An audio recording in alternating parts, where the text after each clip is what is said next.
comme vous le savez, à l'occasion de cette réception de la nouvelle année, nous avons l'habitude de rendre hommage, de saluer des personnalités tarnosiennes à qui je demande, sans plus tarder, de venir nous rejoindre. Je pense que vous l'avez reconnu, nous avons le plaisir d'accueillir Pauline Bourdon, Rugby Woman.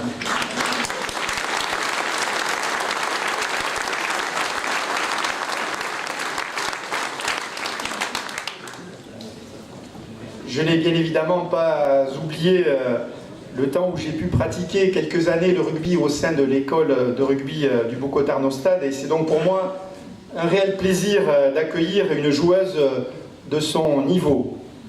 Elle est âgée de 23 ans et elle a déjà un parcours sportif très impressionnant.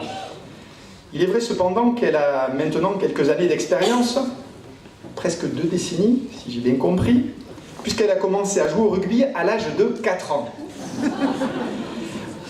Pauline Bourdon est une Tarnosienne d'adoption qui nous vient tout droit du Limousin, de Limoges.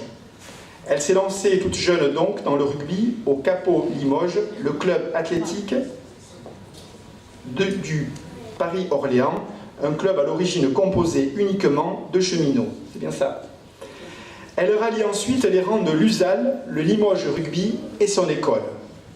La qualité de son jeu, je pense que vous avez pu apprécier au travers des images, sa motivation et sa grande technicité lui valent d'être rapidement remarquée par l'association sportive bayonnaise dont elle intègre l'équipe. La SEB évolue aujourd'hui en élite 1 féminine. Parallèlement à son parcours à la SEB, Pauline a intégré l'équipe de France. À ce titre, elle a ainsi participé au tournoi des 6 nations l'année dernière, 2018, une année historique pour le rugby féminin, puisque Pauline Bourdon et ses 14 coéquipières de l'équipe de France ont volé de victoire en victoire au point de remporter le Grand Chelem. Peut-être avez-vous vu quelques matchs télévisés au sein de l'équipe. Pauline a été particulièrement en vue, particulièrement brillante et talentueuse. Notre jeune demi de mêlée, je sais qu'elle joue aussi parfois à l'ouverture, a ainsi été désignée meilleure joueuse du match à 2 reprises, contre l'Irlande et contre le Pays de Galles. Ce beau tournoi et les succès remportés ont placé Pauline sous les feux des projecteurs. C'est ainsi qu'elle a récemment été nominée au World Rugby Awards, une cérémonie qui se déroule chaque année à Monaco pour honorer les meilleurs joueurs de rugby mondiaux. Cette nomination la classe parmi les 5 meilleures joueuses de rugby à 15 à l'échelle du globe. C'est un très bel hommage et une grande reconnaissance devant son talent. Mais devant les louanges qui lui sont unanimement adressées, elle garde la tête froide. On peut imaginer et même espérer qu'avec ses coéquipières, elle fera de l'équipe de France la championne du monde. Les affamés, c'est le surnom que ces 15 joueuses se sont donné, nous font miroiter tous ces espoirs. Elles ont d'ailleurs fini l'année en beauté, le 17 novembre dernier. Elles ont battu les Black Ferns de Nouvelle-Zélande 30-27. C'est la toute première fois que l'équipe de France féminine s'imposait face aux All Blacks. Cela laisse augurer du bon pour la suite. C'est donc vraiment, pour moi et pour la ville de Tarnos, c'est un réel plaisir de remettre la distinction donc de la ville à un jeune talent comme Pauline Bourdon. Certes, cette distinction est bien plus modeste que la pluie d'honneur qui accompagne son parcours sportif, mais c'est le moins que puisse faire à la ville, à celle qui a choisi d'y résider. Il ne me reste plus qu'à lui souhaiter une longue et très fructueuse carrière sportive.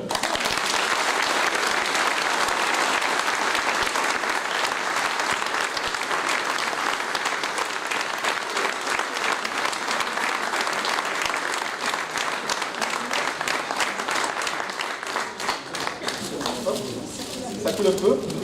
Oula. Donc j'ai le plaisir de demander à Christian Gonzalez de lui remettre un petit cadeau et je vais lui remettre la médaille de la ville avec un petit bouquet.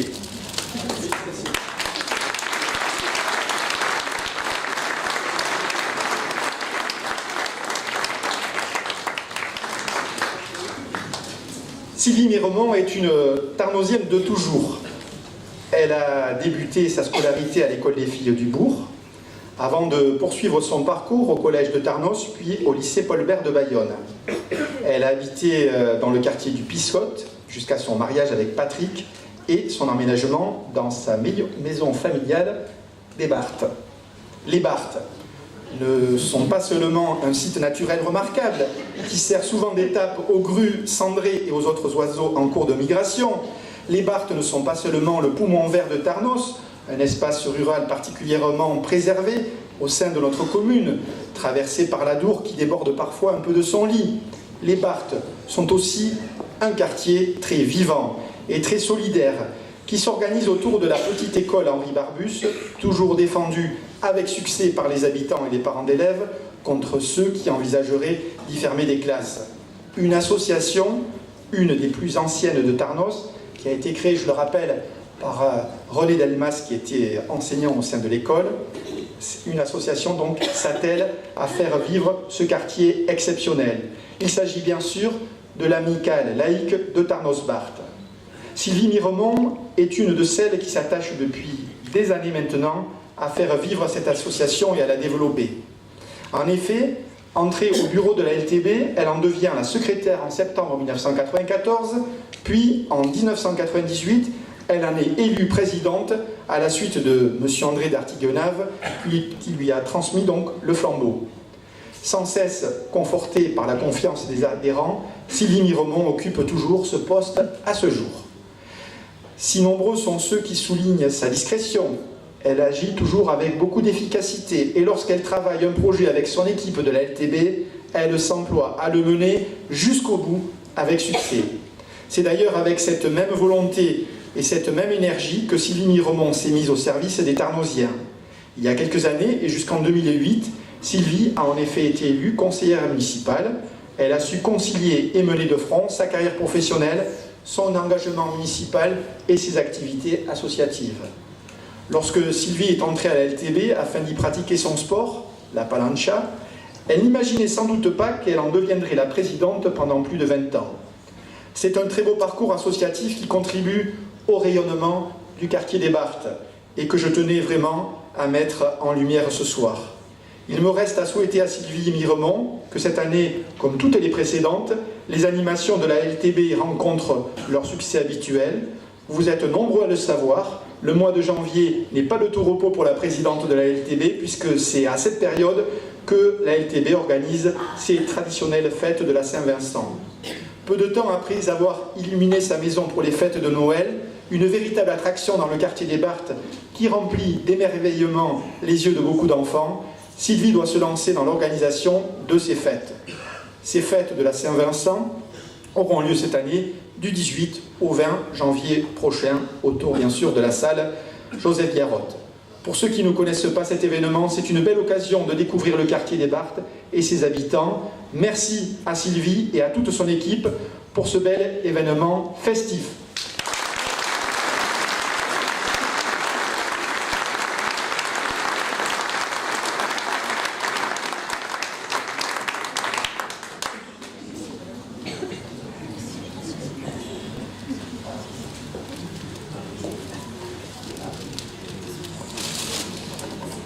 Francis Dubert, qui a exercé en tant qu'enseignant au sein de l'école et qui a été aussi membre de la LTB, donc remet le bouquet à Sylvie et je lui remets donc la médaille de la ville.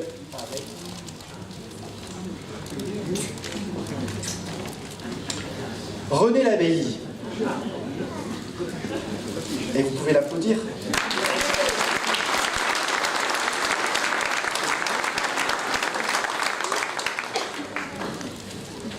C'est sans doute une évidence pour vous tous ici ce soir, mais notre ville de Tarnos est notamment connue pour son riche tissu associatif qui contribue pour beaucoup à la qualité de vie des Tarnosiens. Pour que les associations tarnosiennes proposent des animations et des activités à tous dans les domaines possibles, il faut que certains s'y investissent et y consacrent beaucoup de leur temps et de leurs efforts. René Labelli est une de ces personnes engagées investi dans la vie associative à travers la grande implication dans l'animation de son quartier de la Plaine, son très cher quartier de la Plaine. René est un Tarnosien de toujours. Certes, contrairement à son frère aîné, il n'est pas né dans la maison familiale de Tarnos, mais dans un établissement bayonnais, mais il a cependant très vite rejoint Tarnos à l'âge de quelques jours. C'est d'ailleurs dans notre ville qu'il a entamé sa scolarité à l'école Jean Jaurès, avant de poursuivre ses études au collège technique. René Labeilly fait ensuite son entrée dans la vie active, encore très jeune, puisqu'il commence à travailler à l'âge de 17 ans. Là encore, on peut constater son attachement à notre ville, puisque c'est dans l'entreprise emblématique de Tarnos, Turboméca, aujourd'hui Safran Helicopter Engine, qu'il a fait toute sa carrière professionnelle. Entré à 17 ans, il en sort en tant que jeune retraité à 57 ans. Il s'investit beaucoup dans la vie tarnosienne. J'ai d'ailleurs pu faire un morceau de chemin à ses côtés, puisque les Tarnosiens lui ont accordé leur confiance en 2008 pour l'exercice d'un mandat de conseiller municipal. Durant ce mandat, René est membre des commissions sport et enfance et jeunesse. Cet engagement municipal s'inscrit donc dans la lignée de son engagement associatif, puisqu'il est très investi au sein d'une association à la fois sportive et d'animation. En effet, le 30 avril 1981, des résidents du lotissement La Plaine créent une association, comme le leur avait conseillé entre autres l'un de mes prédécesseurs, André Maille. Parmi les membres fondateurs de cette association sportive d'animation et de loisirs du quartier La Plaine, René Labeilly. Beaucoup d'entre vous connaissent la ZAD La Plaine, au moins de réputation, notamment pour les moments festifs, chaleureux et ouverts à tous que ses adhérents organisent autour d'un repas, que ce soit à Noël ou autour d'une omelette pascale, lors du repas champêtre de septembre ou à l'occasion des repas organisés les vendredis depuis le mois de mai jusqu'au mois de juin. L'association a même été plus d'une fois victime de son succès en devant refuser du monde devant la trop forte affluence. Et oui, c'est arrivé. En tout cas, la ZAL contribue à créer des liens entre les résidents du lotissement et à faire du quartier La Plaine une grande famille où tout le monde se connaît. René Labeilly y est donc particulièrement investi. De la création de la ZAL en 1981 jusqu'en 1990, il en est le trésorier et travaille à l'organisation des diverses animations. L'association s'organise au départ essentiellement autour des cours de tennis. Grâce à l'énergie des adhérents, des locaux pour entreposer le matériel sont peu à peu érigés, on s'en souvient. En 1990, René succède à M. Bessou à la présidence de l'association. Aujourd'hui, preuve de son succès, la ZAL compte 135 familles sociétaires. Après 29 années de bons et loyaux services à la présidence, René Labeilly a prévu peut-être de passer la main. Je sais qu'il est particulièrement confiant. L'équipe qui l'entoure est très motivée et très compétente. Du temps libre ainsi récupéré, pas trop tout de même, car René a bien sûr l'intention de rester adhérent de la ZAL. Ses deux petits-enfants en profiteront sûrement. En tout cas, bravo à René Labeilly pour ses années passées au service de l'animation de son quartier et de la ZAL. Bravo pour son engagement associatif qui font de Tarnos donc une ville accueillante, solidaire et dynamique.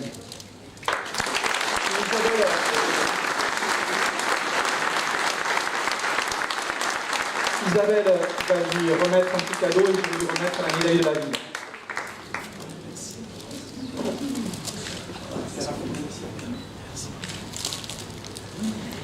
Alors ce soir,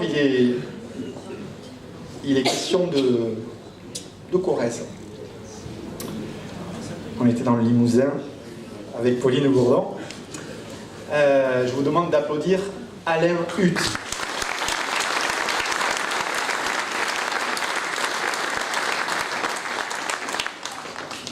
Alain Hutt est donc natif de Corrèze, plus précisément de Brive-la-Gaillarde. Ce qui fait de lui, tout comme Pauline Bourdon, un Tarnosien d'adoption venu du Limousin. En 1974, il s'installe à Bayonne avant de devenir Tarnosien dès 1976 et justement on vient de parler du quartier La Plaine, c'est également son quartier. Alain Hutt a réalisé toute sa carrière au sein de l'éducation nationale. Dans le cadre de sa formation, il entre à l'École normale nationale d'apprentissage de Paris-Nord, à Saint-Denis, avant de devenir enseignant en sciences et techniques industrielles. C'est dans ce cadre qu'Alain Huth se porte volontaire pour la mise en place du contrôle continu à Anglet et rejoint ainsi la côte basco-landaise. Il dispense ses enseignements à Canto pendant 25 ans avant de devenir professeur au lycée d'enseignement professionnel de Tarnos, le lycée Ambroise Croizat. C'est dans cet établissement qu'il fait valoir ses droits à la retraite à 60 ans. Parallèlement à cette carrière professionnelle dédiée à l'apprentissage professionnel de jeunes étudiants, Alain Huth est un artiste. Tout à la fois peintre, infographe et sculpteur. Vous pouvez d'ailleurs voir une de ses œuvres ici même, derrière nous. Alain est prolifique et Tarnos accueille donc plusieurs de ses réalisations.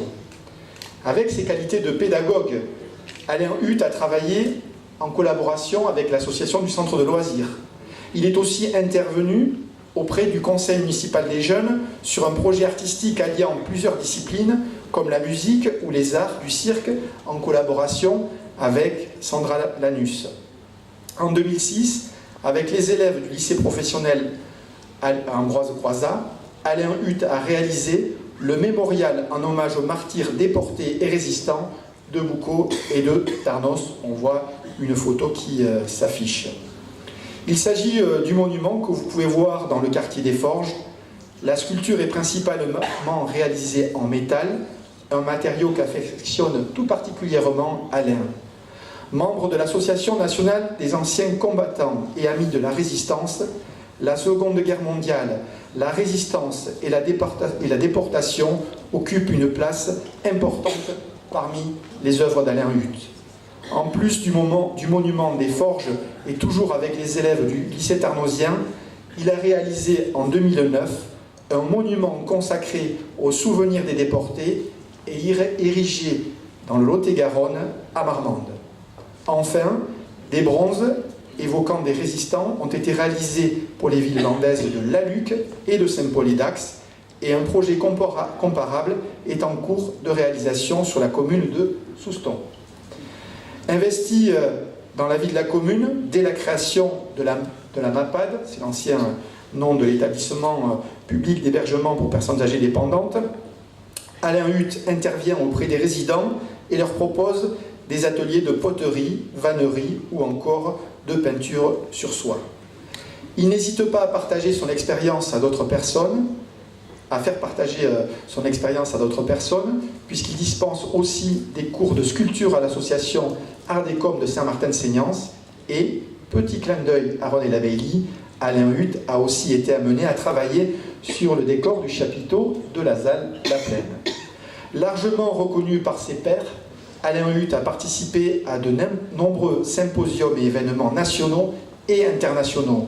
Ses œuvres lui ont valu de nombreux prix. Je souhaite donc à cet artiste, dont l'œuvre est inscrite dans l'espace public tarnosien, le plein succès pour ses futurs projets. Bravo Alain.